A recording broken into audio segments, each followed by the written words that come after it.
assessment of total uncertainty in final result। Students, आज का जो हमारा टॉपिक है ये प्योर कैलकुलेशन या मैथमेटिक्स से रिलेटेड है।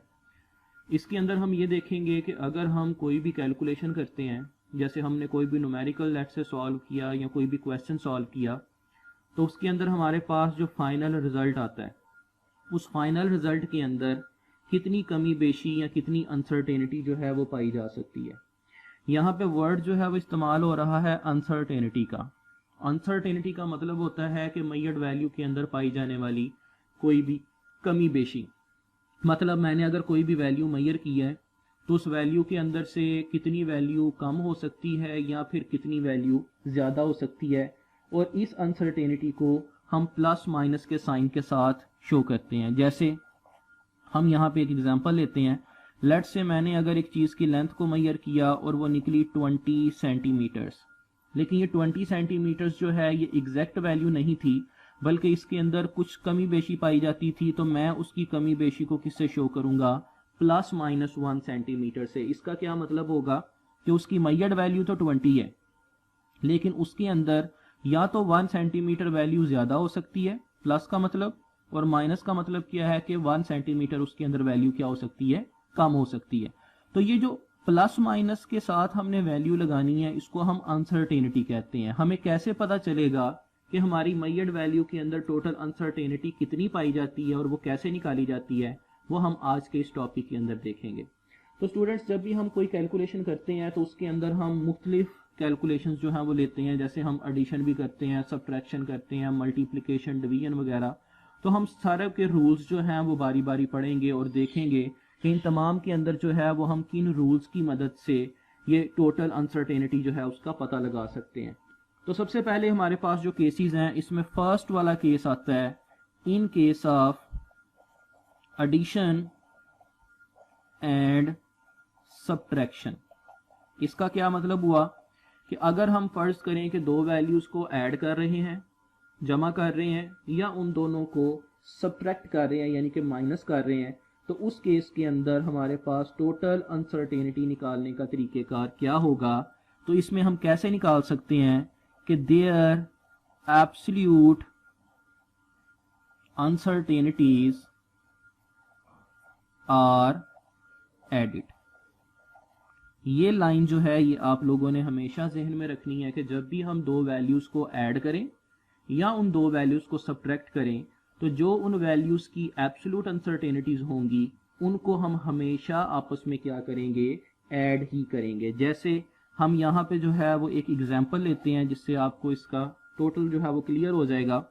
लेट से मेरे पास एक कैलकुलेशन है x1 10.5 प्लस माइनस 0.1 सेंटीमीटर, यानी कि एक चीज़ की लेंथ है 1 की जो कि 10.5 सेंटीमीटर है, और उसके अंदर जो एब्सोल्यूट अनसर्टेनिटी है वो कितनी है? 0.1, यानी कि 0.1 वैल्यू इस वैल्यू से ज़्यादा हो सकती है या 0.1 इस वैल्यू से कम हो सकती है।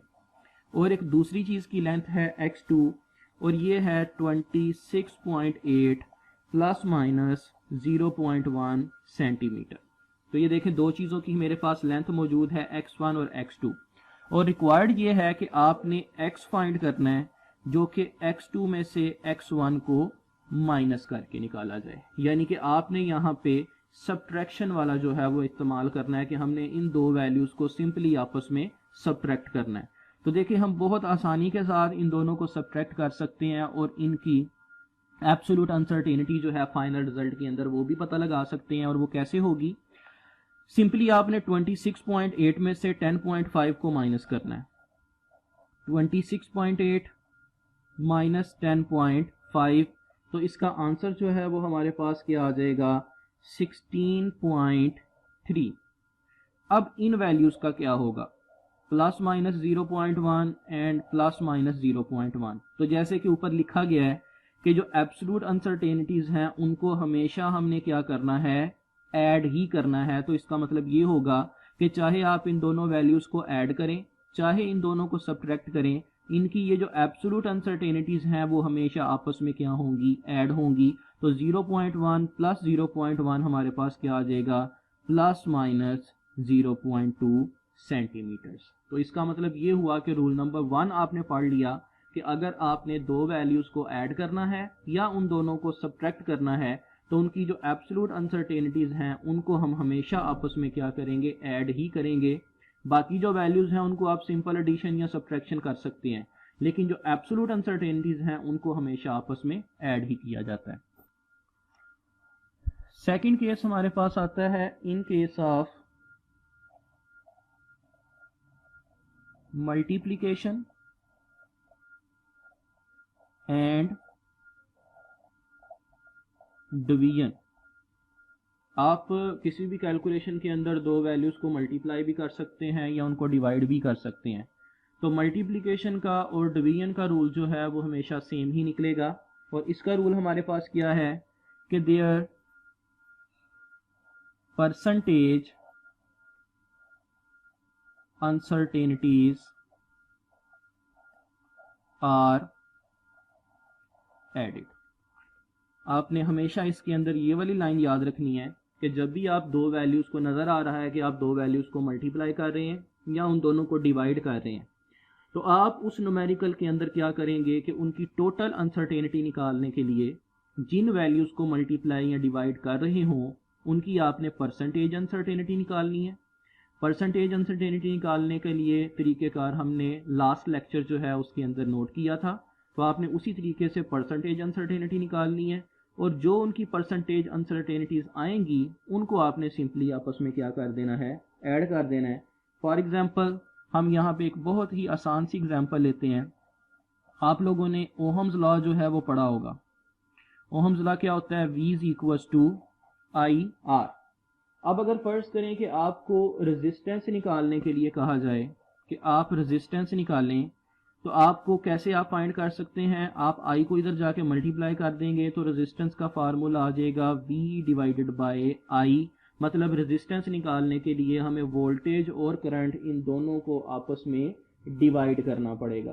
तो देखते हैं कि इस केस में जो है वो हम कैसे, हम इन दोनों को चूंकि डिवाइड कर रहे हैं तो डिवीजन के केस में हम रेजिस्टेंस की टोटल अनसर्टेनिटी कैसे निकालेंगे।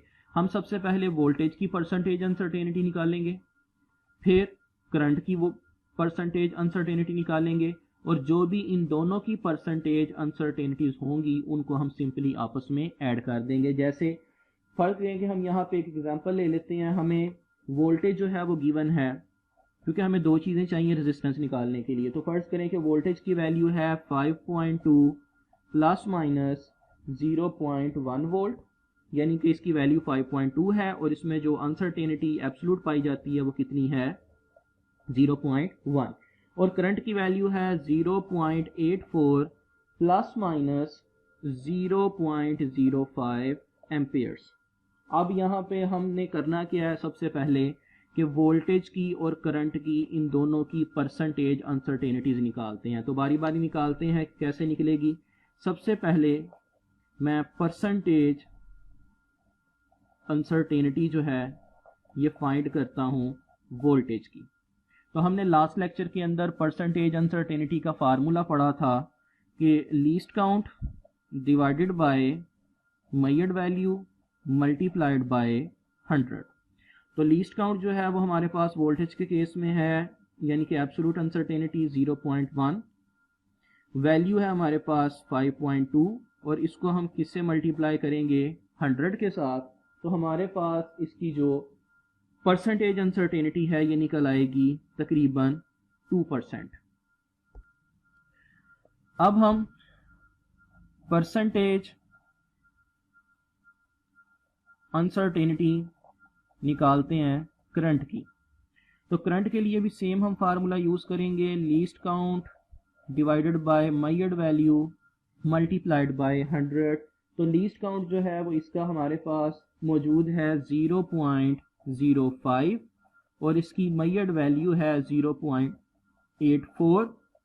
तो मेरे पास परसेंटेज अनसर्टेनिटी ऑफ करंट जो है ये निकल आएगी तकरीबन 6%।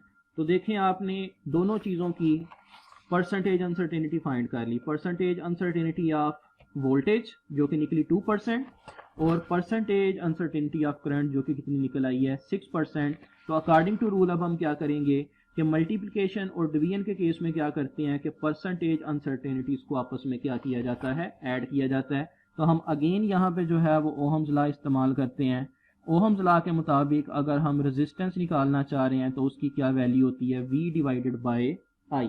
तो V की वैल्यू है हमारे पास 5.2 वोल्ट और करंट की वैल्यू है 0.84 एम्पियर्स। तो हमारे पास रेजिस्टेंस जो है वो इसकी निकल आएगी 6.19 ओहम। ये जो साइन है ये ओहम यानी कि रेजिस्टेंस के यूनिट का साइन है।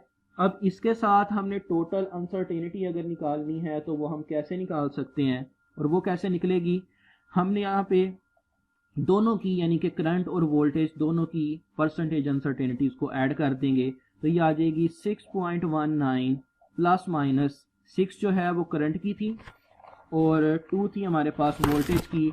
तो स्टूडेंट्स ये टोटल कितनी निकल आएगी, प्लस माइनस 8 ओहम्स। तो ये देखें हमने मल्टीप्लिकेशन और डिवीजन का केस जो है वो भी देख लिया कि जब हम दो क्वांटिटीज को डिवाइड करें या उनको मल्टीप्लाई करें तो उनकी जो परसेंटेज अनसर्टेनिटीज हैं वो निकाल के उनको आपस में ऐड कर दिया जाता है। अब हम यहाँ पे ये भी फाइंड करेंगे कि 6.19 का 8% क्योंकि 6% था और यहाँ पे 2% था तो 6% प्लस 2% कितना होगा 8%। हमें ये भी देखना चाहिए कि 6.19 जो कि एक न्यूमेरिकल वैल्यू है उसका 8% जो है वो कितना होता है। तो ये फाइंड करने के लिए हम यहाँ पे जो है वो एक सिंपल सा रूल इस्तेमाल कर सकते हैं। हम ये फाइंड करेंगे कि 8% ऑफ 6.19 जो है वो कितना होगा। तो इसके लिए क्या तरीक़ेकार है कि आपने सिंपली 8 को 100 से डिवाइड करना है और इसको 6.19 से मल्टीप्लाई कर देना है। तो ये आपके पास निकल आएगा 0.5।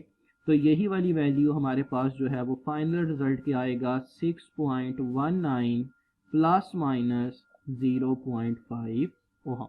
तो इसका मतलब ये हुआ कि जब आप दो वैल्यूज़ को मल्टीप्लाई या डिवाइड करें तो आपने सिंपली जिन वैल्यूज़ को मल्टीप्लाई या डिवाइड कर रहे हों उनकी परसेंटेज अनसर्टेनिटीज़ निकालनी है और उन परसेंटेज अनसर्टेनिटीज़ को आपने आपस में ऐड कर देना है। तो आपके पास टोटल अनसर्टेनिटी आ जाएगी उस मैयड वैल्यू के अंदर और फिर आप इस परसेंटेज से उसकी न्यूमेरिकल वैल्यू के अंदर भी उसको कन्वर्ट कर सकते हैं इस वैल्यू का 8% लेके जो कि निकली 0.5। तो इस फाइनल रिजल्ट का मतलब ये हुआ कि उस रजिस्टर की वैल्यू जो है वो 6.19 ओहम होगी और उसमें जो कमी बेशी पाई जाती है वो कितनी है 0.5, यानी कि या तो 0.5 वैल्यू इस वैल्यू से ज़्यादा हो सकती है या फिर 0.5 वैल्यू इस वैल्यू से कम हो सकती है। तो स्टूडेंट्स आपने दो रूल्स जो हैं वो इसके पढ़ लिए। एक एडिशन और सब्ट्रैक्शन के केस में हम टोटल अनसर्टेनिटी कैसे निकालते हैं और उसके बाद मल्टीप्लिकेशन और डिवीजन के रूल में कैसे निकालते हैं। बाकी के जो रूल्स हैं वो हम नेक्स्ट लेक्चर के अंदर देखेंगे।